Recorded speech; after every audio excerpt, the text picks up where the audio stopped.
Zaman kini banyak cerita tentang makanan sunnah, tetapi ada yang daif palsu. Ni saya jawablah ni. Tuan-tuan, semua ni meniaga, semua ni bisnes, semua ni. Saya kata pakaian sama juga. Saya kata Nabi pakai apa? Apa pakaian yang sunnah? Memakai apa yang sesuai dengan iklim tertentu dan keadaan tertentu. Nabi pakai baju besi. Bila Nabi pakai? Ketika perang. Kenapa dia orang tak berjalan pakai baju besi? Jangan pula nanti ada orang yang pakai baju besi. Sunnah dia kata. Ikut keadaan lah. That is not the essence of prophetic teaching. Bukan itu tujuan intipati kepada ajaran Nabi SAW. Nabi tak datang untuk kempen kambing. Ada orang kata makan kambing, sunnah. Tentu Nabi makan kambing kerana masyarakat Arab makan kambing. Abu Jahal makan kambing. Tapi yang sunnah ialah makan dengan kadar keperluan. Ada orang darah tinggi ke apa, kalau lah saya tak tahulah, kena tanya doktor lah. Kalau tak sesuai dia tak boleh makan. Jadi makan ini melainkan apa yang Nabi sebut, seperti rutab ataupun tamar, dia buka puasa dia makan. Nabi kata ni'mat ta'am sarid, sebaik-baik ta'am ialah sarid. Sarid ialah daging yang ada kuah tu, yang Arab makan dengan roti, dan kita mungkin tak makan benda tu. Nabi bercakap dalam konteks orang Arab ketika itu. Nabi tak datang untuk kempen daging lembu ke, daging unta ke. Nabi kempen kulu washrabu wala tusrifu. Makan dan minum jangan berlebihan. Ada orang kempen Nabi minum susu unta. Dia kata Nabi tak pernah sakit. Nabi pernah sakit. Nabi pernah sakit kepala, sebab tu Nabi berbekam. Macam orang duk kempen tolong bekam, sunnah. Nabi bukan pergi bekam tak tahuan halam macam tu.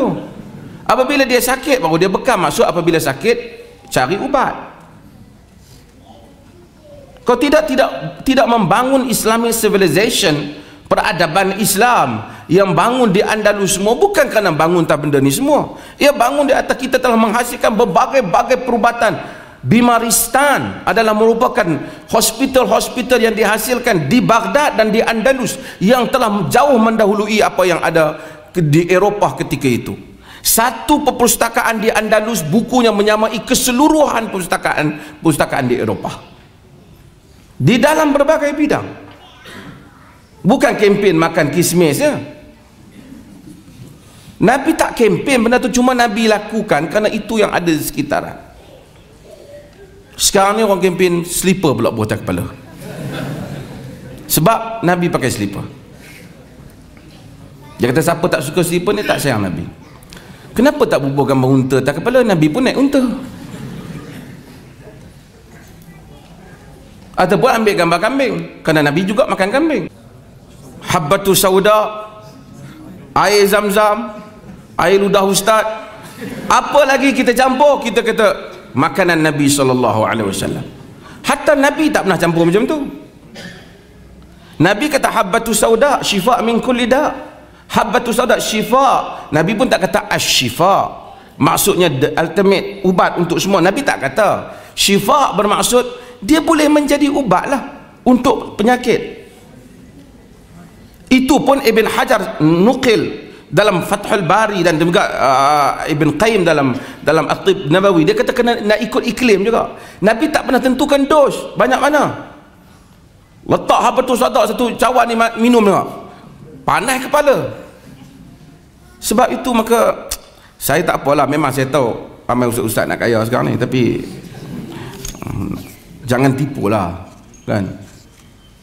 Kismis jampi. Tapi sekarang, dulu saya pernah cerita kismis jampi. Ada saya kenal, semalas nak sebut lah, sahabat jual kismis jampi. Dia kata macam mana ente nak jampi kismis ni? Satu kontainer ente nak jampi macam mana? Kalau air mungkin cair, ente tiup di sini kira campur lah semua kan.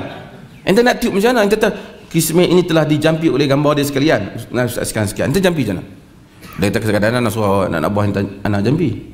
Dah ente kata ente jampi, tapi ente nak jampi macam mana? Kalau ente tiup atas, bawah tak kena. Dia kata, Syekh, entah ni tu susah ente nak mendetailkan semua benda ni. Tak, kerana apa yang ada. Kenapa ente tak jual kismis saja?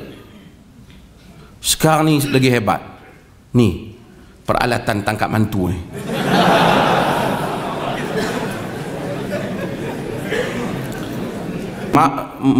Fokus kepada ahlul kitab supaya jangan makan harta benda orang secara batin. Kerana agama sering boleh dieksploit untuk ditipu orang supaya dapatkan duit. Zaman Dr. Qaradawi ni, saya sebut dah kuliah lepas, Dr. Qaradawi sebut, bukan saya kata kat dia Wahbi, saya tak. Dr. Qaradawi dia kata dalam buku dia Al-Bid'ah Fid Din, di antara satu bid'ah dia kata yang muncul aku tengok zaman ni, orang yang buka klinik untuk tangkap hantu ni untuk jampi-jampi ni, yang mana dulu dia berlaku secara irtijal. Orang sakit mari Nabi baca, dan Nabi bukan semua dalam keadaan tu. Sebab itu ada nama Al-Haris bin Qaladah. Al-Haris bin Qaladah ialah pakar perubatan Arab, yang mana Nabi SAW benarkan sahabat untuk pergi berubat dengan dia. Dia tak masuk Islam. Ibn Hajar sebut nama dia dalam Al-Isabah fi Tamyiz Sahabah. Dia pakar perubatan Arab, maksudnya Nabi pakai servis ni. Balik kepada yang pakar lah. Sekarang bila ada orang senak perut pun hantu. Pasal dalam pemikiran bomoh dia tak ada. Dia yang tahu hantu raya, tak hantu raya, pelesit, tak pelesit, saka. Kan? Apa orang sakit kena kanser pun hantu. Tu saya kata kadang-kadang hantu heran. Macam mana aku terbabit pula? Aku tak ada kes pun. Tapi bagi dalam buku dia Al-Bid'ah Fid Din, di antara satu bid'ah dia kata yang muncul aku tengok zaman ni, orang yang buka klinik untuk tangkap hantu ni untuk jampi-jampi ni, yang mana dulu dia berlaku secara irtijal.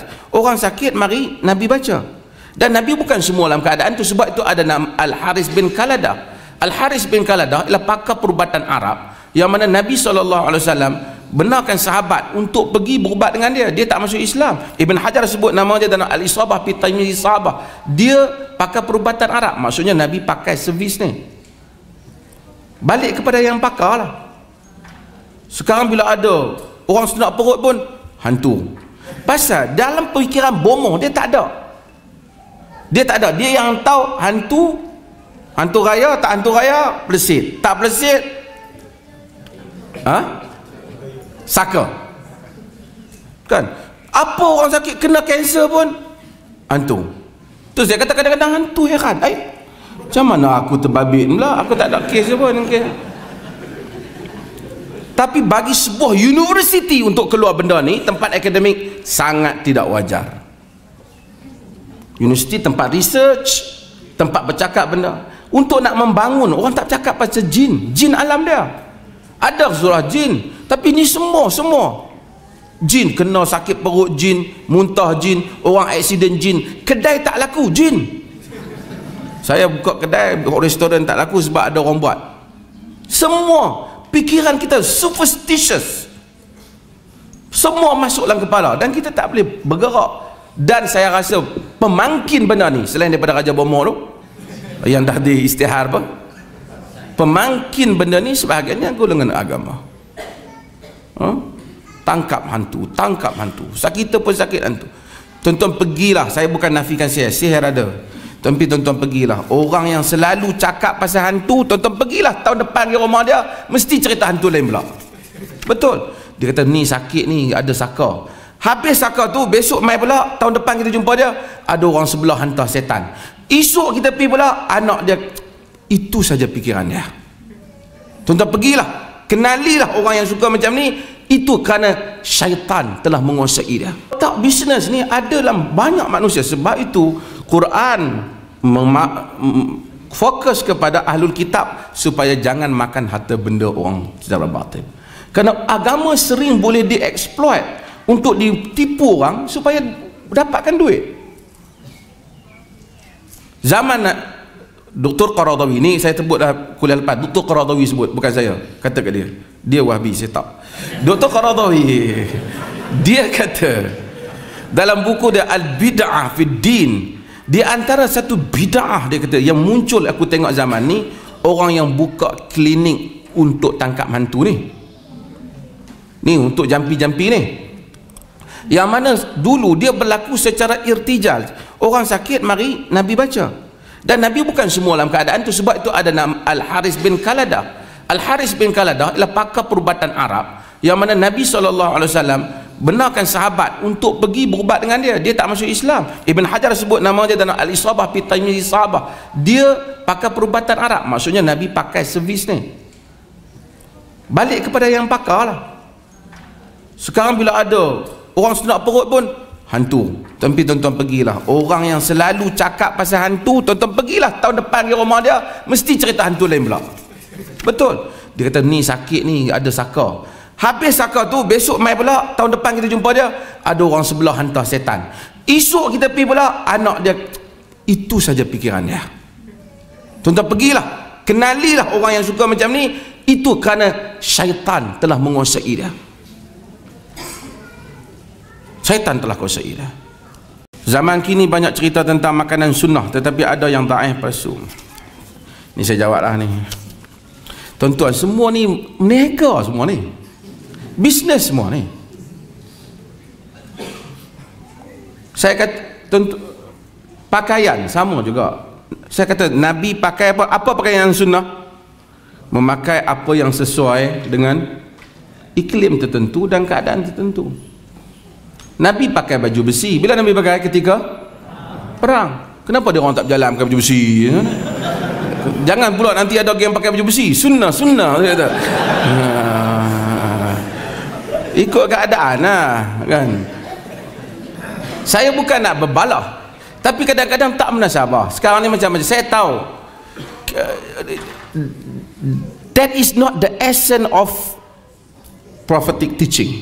Bukan itu tujuan intipati kepada ajaran Nabi SAW. Nabi tak datang untuk kempen kambing. Ada orang kata makan kambing, sunnah. Tentu Nabi makan kambing kerana masyarakat Arab makan kambing. Abu Jahal makan kambing. Tapi yang sunnah ialah makan dengan kadar keperluan. Ada orang darah tinggi ke apa, kalau lah saya tak tahulah, kena tanya doktor lah. Kalau tak sesuai dia tak boleh makan. Jadi makan ini melainkan apa yang Nabi sebut, seperti rutab ataupun tamar, dia buka puasa dia makan. Nabi kata ni'mat ta'am sarid, sebaik-baik ta'am ialah sarid. Sarid ialah daging yang ada kuah tu, yang Arab makan dengan roti, dan kita mungkin tak makan benda tu. Nabi bercakap dalam konteks orang Arab ketika itu. Nabi tak datang untuk kempen daging lembu ke, daging unta ke. Nabi kempen kulu washrabu wala tusrifu. Makan dan minum jangan berlebihan. Ada orang kempen Nabi minum susu unta. Dia kata Nabi tak pernah sakit. Nabi pernah sakit. Nabi pernah sakit kepala, sebab tu Nabi berbekam. Macam orang duk kempen mai, tolong bekam, sunnah. Nabi bukan pergi bekam tak tahuan halal macam tu. Apabila dia sakit baru dia bekam. Maksud apabila sakit cari ubat. Kau tidak membangun Islamic civilization, peradaban Islam yang bangun di Andalus semua, bukan kerana bangun tak benda ni semua. Ia bangun di atas kita telah menghasilkan berbagai perubatan. Bimaristan adalah merupakan hospital-hospital yang dihasilkan di Baghdad dan di Andalus, yang telah jauh mendahului apa yang ada di Eropah ketika itu. Satu perpustakaan di Andalus bukunya menyamai keseluruhan perpustakaan di Eropah di dalam berbagai bidang. Bukan kempen makan kismis ya. Nabi tak kempen benda tu, cuma Nabi lakukan kerana itu yang ada di sekitaran. Sekarang ni orang kempen slipper pula buat atas kepala, sebab Nabi pakai slipper. Dia kata siapa tak suka slipper ni tak sayang Nabi. Kenapa tak bubuh gambar unta atas kepala? Nabi pun naik unta. Ataupun ambil gambar kambing, kerana Nabi juga makan kambing. Saya bukan nak lawan benda tu, tapi itu tidak akan membangunkan umat. Dengan awak ada slipper atas kepala, Tapi kopiah ni bukan awak yang buat, Cina yang punya. Dia tidak memberi apa-apa makna pada awak.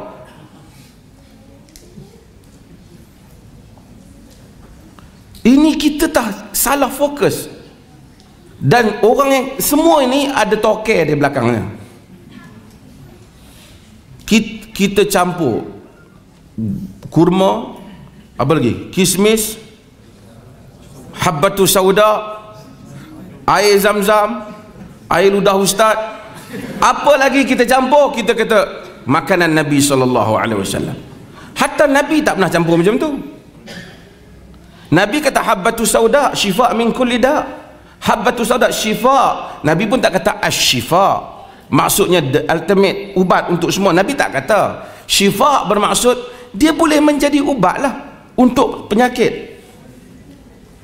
Itu pun Ibn Hajar nukil dalam Fathul Bari dan juga Ibn Qayyim dalam At-Tib Nabawi. Dia kata kena nak ikut iklim juga. Nabi tak pernah tentukan dos banyak mana.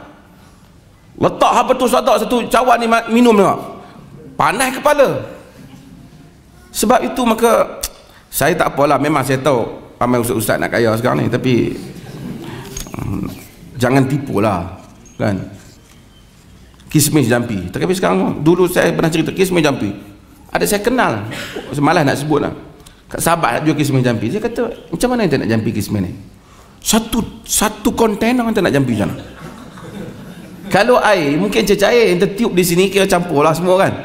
Ente nak tiup macam mana? Ente kata, kismis ini telah dijampi oleh gambar dia sekalian. Sekian-sekian. Ente jampi macam mana? Dia kata kadang-kadang nak suruh nak buah anak jampi. Dah ente kata ente jampi. Tapi ente nak jampi macam mana? Kalau ente tiup atas, bawah tak kena. Dia kata, Syekh, entah ni tu susah ente nak mendetailkan semua benda ni. Tak, kerana apa yang ada. Kenapa ente tak jual kismis saja? Sekarang ni lagi hebat. Ni peralatan tangkap mantu ni.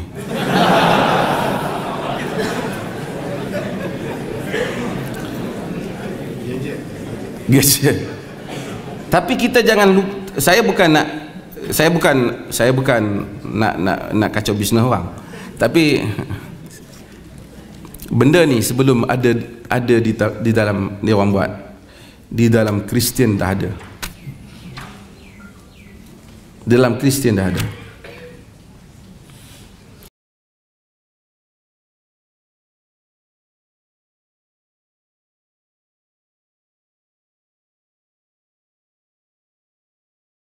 Tak, bisnes ni ada dalam banyak manusia. Sebab itu Quran fokus kepada ahlul kitab supaya jangan makan harta benda orang secara batil. Kerana agama sering boleh dieksploit untuk ditipu orang supaya dapatkan duit. Zaman Dr. Qaradawi ni, saya sebut dah kuliah lepas, Dr. Qaradawi sebut, bukan saya kata kat dia Wahbi, saya tak. Dr. Qaradawi dia kata dalam buku dia Al-Bid'ah Fid Din, di antara satu bid'ah dia kata yang muncul aku tengok zaman ni, orang yang buka klinik untuk tangkap hantu ni untuk jampi-jampi ni, yang mana dulu dia berlaku secara irtijal. Orang sakit mari Nabi baca, dan Nabi bukan semua dalam keadaan tu. Sebab itu ada nama Al-Haris bin Qaladah. Al-Haris bin Qaladah ialah pakar perubatan Arab, yang mana Nabi SAW benarkan sahabat untuk pergi berubat dengan dia. Dia tak masuk Islam. Ibn Hajar sebut nama dia dalam Al-Isabah fi Tamyiz Sahabah. Dia pakar perubatan Arab, maksudnya Nabi pakai servis ni. Balik kepada yang pakar lah. Sekarang bila ada orang senak perut pun hantu. Pasal dalam pemikiran bomoh dia tak ada. Dia tak ada. Dia yang tahu hantu raya, tak hantu raya, pelesit. Tak pelesit, saka. Kan? Apa orang sakit kena kanser pun hantu. Tu saya kata kadang-kadang hantu heran. Macam mana aku terbabit pula? Aku tak ada kes pun mungkin. Tapi bagi sebuah universiti untuk keluar benda ni, tempat akademik, sangat tidak wajar. Universiti tempat research, tempat bercakap benda. Untuk nak membangun, orang tak cakap pasal jin alam dia. Ada surah jin, tapi ni semua jin. Kena sakit perut jin, muntah jin, orang aksiden jin, kedai tak laku jin. Saya buka kedai, restoran tak laku sebab ada orang buat. Semua pikiran kita superstitious, semua masuk dalam kepala dan kita tak boleh bergerak. Dan saya rasa pemangkin benda ni selain daripada Raja Bomo tu yang dah diisytihar apa, pemangkin benda ni sebahagiannya golongan agama. Tangkap hantu, tangkap hantu, sakit pun sakit hantu. Tuan-tuan pergilah, saya bukan nafikan sihir ada, tapi tuan-tuan pergilah, orang yang selalu cakap pasal hantu, tuan-tuan pergilah tahun depan ke rumah dia, mesti cerita hantu lain pula. Betul, dia kata ni sakit ni, ada saka. Habis saka tu, besok mai pula, tahun depan kita jumpa dia, ada orang sebelah hantar setan. Esok kita pergi pula, anak dia. Itu saja pikiran dia. Tuan-tuan pergilah, kenalilah orang yang suka macam ni. Itu kerana syaitan telah menguasai dia. Syaitan telah kuasai dia. Tapi kalau orang yang tak ambil kisah sangat benda ni, dia tak jadi benda macam tu.